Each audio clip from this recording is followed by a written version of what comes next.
Halo semuanya, selamat datang di podcast kita yaitu Posesi Podcast Seru Anak Ilmu Komunikasi.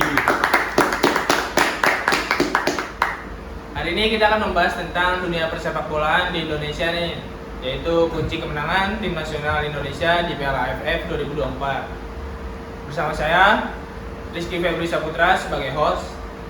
Perkenalkan, nama saya Diti Nugraha sebagai co-host di sini. Di sini kami mengundang dua narasumber penikmat sepak bola Indonesia nih. Boleh diperkenalkan Mas? Ya, nama saya Iksal Rizky, saya dari Ciledug, sama di sini saya bawa teman saya juga. Nama saya Firman Sidik, gua dari Tukangan. Terima kasih Mas Iksal dan Mas Apip telah meluangkan waktu untuk mengikuti acara podcast hari ini. Menurut kalian berdua nih, strategi pelatih itu mempengaruhi gak sih performa dari pemain-pemain? Strategi pelatih sih udah lumayan bagus ya. Kalau untuk Sintayong itu udah bagus banget lah strategi ya. Emang cuman kalau menurut saya yang kurang itu pengalaman sama jam terbang aja sih untuk pemain timnas. Karena kan kita di AFF 2024 ini kita makanya U22. Jadi kayak jam terbangnya tuh dikit banget. Sedangkan yang di senior yang dipanggil cuma 3 doang kan. Kalau dari gue sih setuju gua, taktik dari yang masih Cal bilang tadi, Sintayong itu bagus. Cuma dari semua pemainnya, yang mana dia pemainnya masih muda juga kan, beda sama tim-tim lawan kan udah pemain-pemain senior nih, yang udah punya pengalaman lah di AFF juga udah sering main.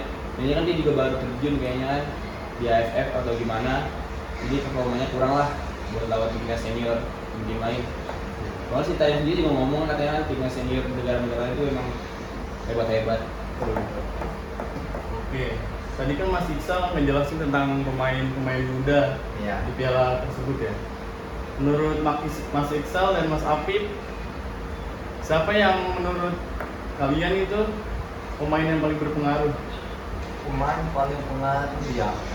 Kalau menurut gua sih pemain paling pengaruh Rafael Strike. Karena dia sebagai ujung tombak kita, dia yang bisa cetak gol untuk timnas kita. Sama Marcelino sih menurut saya. Karena Marcelino kan kayak walaupun umur dia masih muda, cuman kan dia udah dipanggil timnas senior juga kan. Jadi pengalaman dia juga udah lumayan banyak lah. Itu sih. Peran apa aja sih yang dilakuin sama Rafael Struijk sama Marcelino? Kalau peran ya, dia kan sebagai pemain depan ya. Tugas dia mungkin mencetak gol kayak dari sayap atau dari tengah. Itu peran yang paling penting sih, kayak soalnya posisi mereka kan sangat vital banget ya.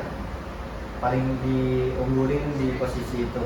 Itu sih penting Mas Abid. Kalau dari gue sih sebenarnya pemain ini sih yang lebih panggil menurut gue, pemain kunci kemenangan timnas gitu. Pemain tengah, ini tengahnya itu kurang lah. Ya banyak. Ya siapa sih Ratman Wen? Ya. Nah itu tuh menurut gua tuh dia berpengaruh banget lah di kunci kemenangan timnas.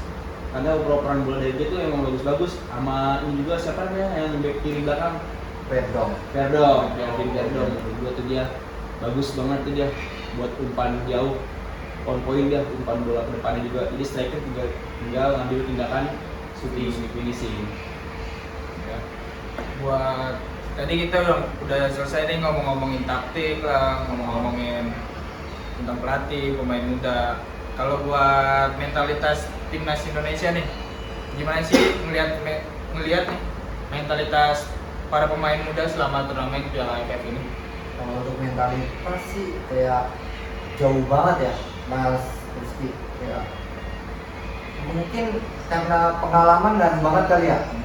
Jadi mentalitasnya tuh kayak gampang down gitu kalau udah ketinggalan gol, kayak udah berubah cara mainnya.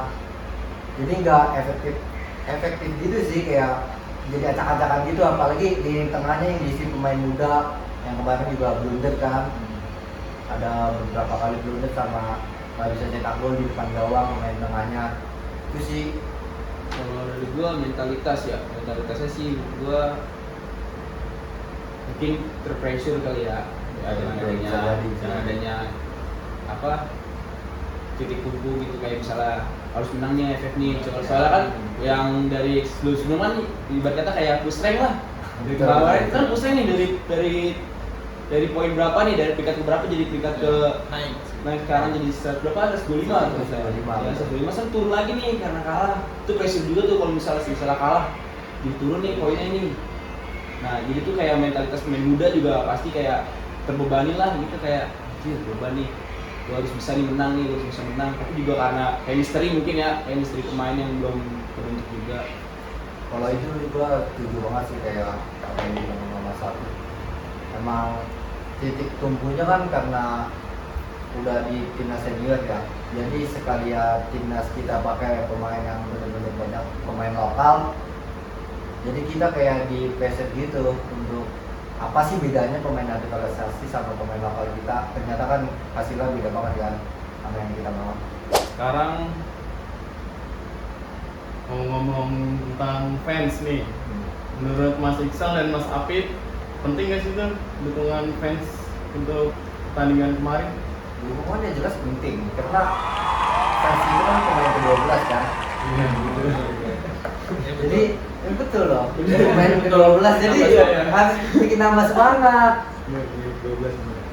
Apa kan fans juga bisa bikin mental lawan jadi jatuh kan. Lagi main di kandang ya kan, kalau main di kandang tuh karena banyak kayak supporter dari kita jadi ngedon gitu main lawan, kayak mentalnya Mungkin terganggu banget kalau udah main di suara kandang. kayak dari supporter timnas. Kan kalau udah main di Indonesia sih pasti mental lawan ya terganggu banget, apalagi kayak rame gitu kan supporternya. Apalagi ada yang bisa dibilang terbaru supporternya ultra sebelah kan, yang cewek-cewek itu. Nah dia tuh dia ultra sebelah. Terus buat kedepannya nih, harapan kalian berdua sebagai penikmat sepak bola Indonesia, harapannya apa setelah keberhasilan timnas Indonesia lebih bagus ini? Kalau harapan sih semoga dengan adanya match AFF ini kan, kita juga beruntung di Piala AFF ini. Semoga kedepannya kita bisa lolos di Piala Dunia sih. Terus kayak kita ambil hasil yang optimal lah di sisa World Cup nanti supaya bisa lolos, utamanya kayak kita namanin 3 poin lagi aja sih. Itu sih semoga jadi pelajaran aja buat kalahnya kemarin AFF, jadi lebih bersemangat lagi nih pemain-pemain muda Indonesia buat menuju karir yang tinggi ke depannya, biar bisa main di Eropa. Apalagi main di Eropa penting banget ya kan, banyak banget pelajaran yang diambil dari satu bermain di Eropa gitu kan, taktiknya juga bisa diambil, pengalaman. Jadi itu kayak gampang dah buat kita jadi lebih maju ke depannya. Jadi sih gua. Ya, terima kasih untuk Mas Iksal dan Mas Apip atas wawasan dan ilmunya tentang sepak bola kali ini. Ya kayak saya juga mau ini sih kayak apa, nyampein kayak buat pemain timnas kayak supaya lebih semangat lagi nanti kayak di ajang kompetisi apapun. Jangan pernah patah semangat karena kalian udah bagus banget mainnya. Mungkin emang kita kurang beruntung aja di kompetisi tersebut ya. Jadi itu aja sih supaya mentalitas dikembangkan. Mungkin juga ada kata-kata buat generasi muda yang mungkin belum kepilih, dari masih banyak lagi dari akademi-akademi yang ada di Indonesia itu. Gimana tuh? Yang belum terpilih sih, yang masih apa menjalani karir Iya, di timnas gitu ya. ya. Semangat terus aja sih, gua jangan lihat ke belakang terus, jadi lu pandang lihat ke depan terus nih, maju ke depan gitu. Apa yang udah lalu itu harus dilewati, maupun berat gitu. Kayak kritikan kayak jangan diterima gitu, kayak Jangan- diambil pelajaran aja sih kalau Jangan kita gampang kan. terlena sama yang lain lah gitu. Kayak banyak sih pemain muda yang bagus, cuman karena ada hal sesuatu yang mengganggu karirnya buat ke depannya, jadi kayak dia jadi berhenti gitu. Banyak orang kayak gitu. Terima kasih nih wawasannya buat dari Mas Isal, dari Mas Afif. Kita semua berharap timnas Indonesia terus berprestasi untuk kedepannya. Jangan lupa untuk berbagi wawasan ini ya ke yang lain juga. Mungkin sekian dari podcast Posesi kali ini. Kurang lebihnya mohon maaf. Sampai jumpa. Dadah.